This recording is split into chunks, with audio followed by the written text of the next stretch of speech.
Assalamu alaikum, dear viewers. Welcome to O Allah. Join us on a journey of enlightenment as we explore the teachings of Islam and delve into the beautiful principles that guide our lives. Both words, humble and humans, come from the root from the earth. Being humble simply means being human. The word humility derives from the word humus, meaning earth. Humility literally means being grounded. It involves a. Awareness, an accurate self-awareness of one's strengths and weaknesses, b. Openness, the ability to openly accept feedback and criticism while presenting your own views respectfully, and c. Empathy, an empathic concern for the well-being of other people. Psychology today. Humility is about accepting our humanness, and with that comes accepting our skills and abilities alongside our faults and challenges.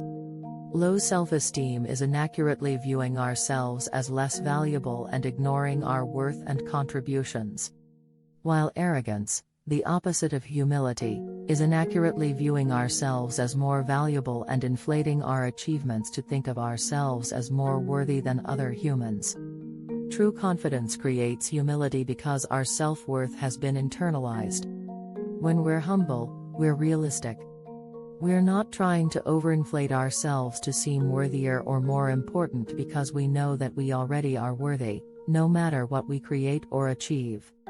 10 Steps to Practice Humility in Islam. Prophet Muhammad, peace be upon him, was a man who possessed the highest moral excellence, and Allah made him a good example for Muslims to follow. Quran 68:4 and 33:21. The Holy Prophet is a clear proof that Allah's definition of humility is different from what the world would have us count on. So how can one learn to practice humility in Islam? 1. Always remember who is in power, and glorify Him. It's hard to keep our life in the right direction if we don't recognize the greatness of Allah's. Loving Him, venerating Him, and being in awe of Him come from self-realization. This increases us in piety, good wealth, and prosperity. 2. Seek guidance via prayer and knowledge via authentic resources. The state of your heart determines what your actions are when you're knowledgeable. You can read the Holy Quran, Hadith, inspiring biographies of Sahabas, etc. to improve your life and appreciate the wisdom that others have to offer. 3. Understand where your real value comes from and accept that we're no better or worse than anyone else. It's easier to sidestep pride or arrogance when we understand that we are valued simply because we are Allah's creation. We need to know that achievements, looks, and abilities are not what give us worth. Recognizing your shortcomings doesn't mean giving up. It simplifies into acknowledging that none of us, as human beings, is perfect, and we can't do everything by ourselves. This soothes our soul by providing a useful outlook on life and how we should live it, yet humbly. No matter how brilliant we are, there is always someone who can do things better than us. 4. Recognize your faults and apologize where it's due.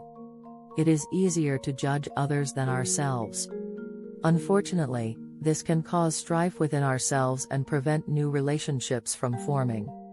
As a practical effort, try to judge yourself instead when you find yourself passing judgments about others. Consider how to better yourself, instead of what you wish others should be like. After all, you're responsible only for your actions, and not others. Remember that even if you're very skilled at something, growth and self-improvement is a lifelong process. If you've made a mistake, admit that you're wrong. 5. Compliment and help others. Focus on empathy. For this, your main motive must be sincerity, honesty, and goodwill. Tell your spouse he/she looks gorgeous today, compliment your kids for being honest with their work, etc. Or you can dive deeper by giving compliments to people on significant aspects of their personalities, instead of looking for their faults. Try to give at least one compliment a day. It makes you think of the good traits of people rather than the bad ones while rejuvenating the power of your positive outlook on life. Empathy is the key to humility, and it's comprised of two parts: the ability to take someone else's perspective and a genuine concern for the well-being of another person. Empathy can help break our pattern of self-focus and connect us with others. Helping others and being humble go hand in hand. Treating people as equals is a part of respecting them. From sharing knowledge to volunteering your time, being teachable and a good listener, covering up their faults, giving unbiased feedback, etc., to those who cannot possibly return the favor to you. There's when you've learned real humility. It will make you appreciate the blessings you've and how to channel them out in a healthy way. 6. Write down your strengths and accomplishments along with the resources, or people, that helped you get them. Humility is about accepting all of ourselves, while arrogance/narcissism is refusing to accept the parts we don't like. It's about refusing to see ourselves as sometimes wrong or imperfect. Ironically, arrogance is often associated with high levels of shame and self-doubt because we don't feel worthy or good enough. Therefore, we feel the need to overemphasize our accomplishments or even lie sometimes to make ourselves bigger than who we are in real life. The self-worth that comes with arrogance is always conditional. If anything goes wrong, like losing a job or relationship, the external source of worth is gone. Humility, on the other hand, is about internalized and unconditional self-worth because the self-worth is consistent regardless of the fluctuating external conditions in that person's life. Nothing a person creates, achieves, or loses can increase or decrease their self-worth, and, therefore, they don't need to boast about it. 7. Seek feedback and be patient. During his caliphate, Sayyidina Umar ibn al-Khattab was marching upon Damascus with his army. Abu Ubaidah was with him. They came upon a little lake. Sayyidina Omar descended from his camel, took off his shoes, tied them together, and hung them on his shoulder. He then took the halter off his camel, and they entered the water together. Seeing this in front of the army, Abu Ubaidah said, "O commander of the believers, how can you be so humble in front of all your men?" Sayyidina Umar answered, "Woe to you, Abu Ubaidah. If only anyone else other than you thought this way. Thoughts like this will cause the downfall of the Muslims. Don't you see we were indeed a very lowly people?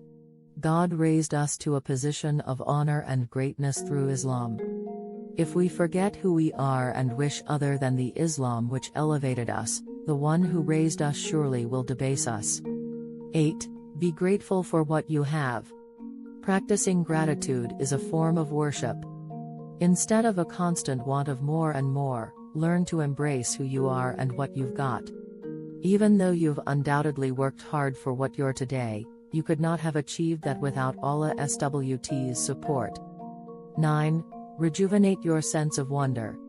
Rediscovering our sense of wonder makes us feel more awestruck than we often tend to be. Nobody has seen it all, and nobody knows it all, except Allah's.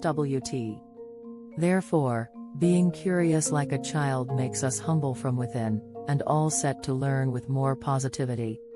10. Remember death and make a lot of istighfar. To err is human and to forgive is divine. Seeking forgiveness from Allah's is the ultimate way to humble ourselves.